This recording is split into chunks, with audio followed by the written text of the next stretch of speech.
Bonjour. La Chine est-elle au bord de l'implosion? Je n'aime pas ces titres catastrophes qu'on voit fleurir de temps à autre. Mais quand un milliardaire tel que Ray Dalio, qui a fondé un des fonds spéculatifs les plus imposants de la planète, lorsque Ray Dalio récemment évoque non pas une tempête à venir pour la Chine, mais, excusez du peu, selon Ray Dalio, un siècle de tempêtes au pluriel, on peut se poser quand même quelques questions. Alors, pourquoi peut-on s'inquiéter pour l'avenir de la Chine, qui aurait, en cas de crise grave, un, un ressenti négatif pour le reste de la planète? Alors, plusieurs facteurs inquiètent. Alors, tout d'abord, le vieillissement de la population chinoise. C'est une conséquence de la politique aujourd'hui abandonnée de l'enfant unique. La population a vieilli, va continuer de vieillir, ce qui entraîne une moindre consommation. Et aussi, il faudra bien financer les soins pour ces centaines de millions de personnes âgées. Autre souci, eh bien, la concurrence. Et oui, la concurrence en Asie. La concurrence qui vient de la part de l'Inde, qui est en plein essor, qui a une démographie plus jeune que la Chine, et des pays comme le Vietnam, où la main-d'œuvre devient moins chère. Et si ce n'était pas suffisant, il y a d'autres nuages. La crise de l'immobilier. La Chine a misé de façon considérable sur le développement de l'immobilier. Et un petit peu à l'instar de ce qui s'était passé aux États-Unis à l'époque des subprimes, bon, la situation n'est pas la même. Comparaison n'est pas raison, dit-on. Mais on peut faire un parallèle. Il y a eu une époque où, aux États-Unis, avant la crise des subprimes, le principe, c'était acheter une maison, vous inquiétez pas, elle va prendre de la valeur. De toute façon, euh, si vous aviez un souci pour la payer, vous la vendrez beaucoup plus cher que vous l'avez achetée. Si vous réussissez à la payer, vous rendez-vous compte, avec cet apport, avec ce bien, vous pourrez refaire un emprunt, racheter une autre maison plus grande. Bon, c'était un petit peu la folie, la bulle immobilière. Bon, la Chine a suivi le même parcours, et aujourd'hui, on a des géants de l'immobilier comme Evergrande qui sont au bord de l'asphyxie, au bord de la faillite. Autre nuage, sont les sanctions économiques, la guerre économique avec les États-Unis. Le géant des smartphones, Huawei, a vu ses ailes cassées par les sanctions américaines. Impossible pour Huawei d'avoir Google sur ses smartphones. Ça a brisé Huawei. Et la guerre économique continue au fil des mois entre le numéro 1 mondial, les USA, et la Chine. Et puis, il y a l'ombre de la guerre, le possible conflit si jamais la Chine se lançait à la conquête de Taïwan.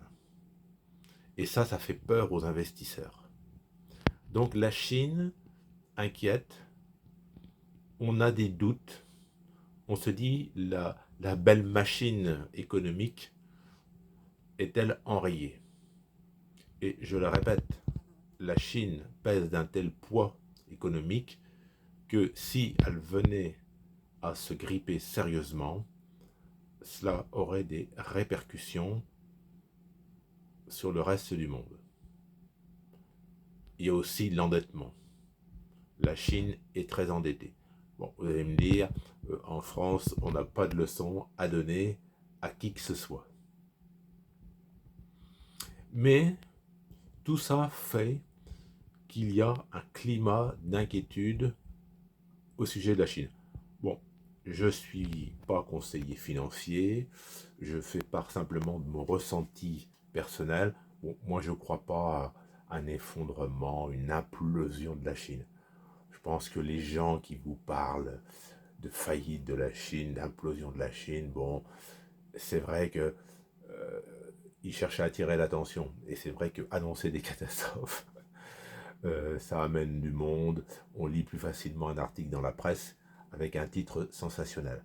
Bon, mais je pense qu'il faut prendre en compte un ralentissement de la Chine. Le fait que la Chine a un concurrent qui s'appelle l'Inde en Asie, qu'il y a ce problème de Taïwan qui est en suspens. C'est pas sain. On se dit qu'à tout moment, il peut y avoir un conflit avec des répercussions là qui seraient gravissimes parce que la Russie et l'Ukraine, c'est déjà très grave. Mais là, si la Chine décidait d'envahir Taïwan, bon, jusqu'à présent, les USA ont toujours dit qu'ils soutiendraient Taïwan. Et il en va de la prééminence dans l'océan Pacifique entre la Chine et les USA. Donc, si la Chine envahit Taïwan et que les USA ripostent, là, il n'y a pas photo, c'est un conflit mondial à l'horizon. Certainement, à mes yeux, je ne suis pas un spécialiste de géopolitique, je donne simplement mon ressenti. Je pense que si la Chine envahit Taïwan, les répercussions seront encore plus graves que le conflit entre la Russie et l'Ukraine. Donc, la Chine est en difficulté, c'est certain. Pour ceux qui investissent en bourse, on remarque depuis maintenant plusieurs mois que les bourses asiatiques, au contraire des bourses américaines et européennes, sont loin, très loin d'être à la fête. Sur le plan boursier, il y a un climat morose en Asie. Parce que quand le géant chinois donne des inquiétudes, le secteur boursier asiatique tout entier fait grise mine. Alors, quel est l'avenir? Alors, bien malin qui peut le dire.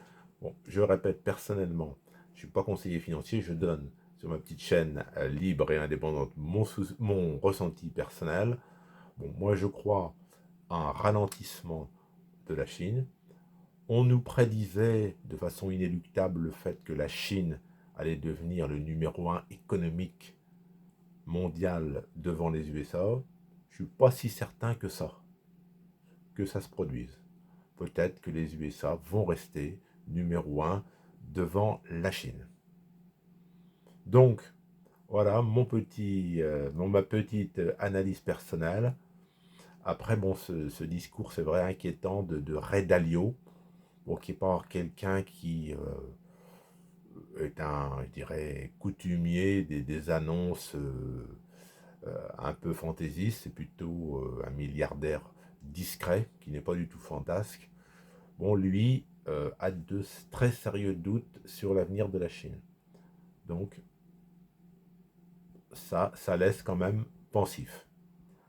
Je vous remercie de bien vouloir prendre le temps de commenter cette vidéo, dire ce que vous en pensez, comment est-ce que vous voyez les choses, est-ce que vous pensez que c'est important pour nous, en Europe, ce qui se passe en Chine. Bonne fin de journée à vous, au revoir.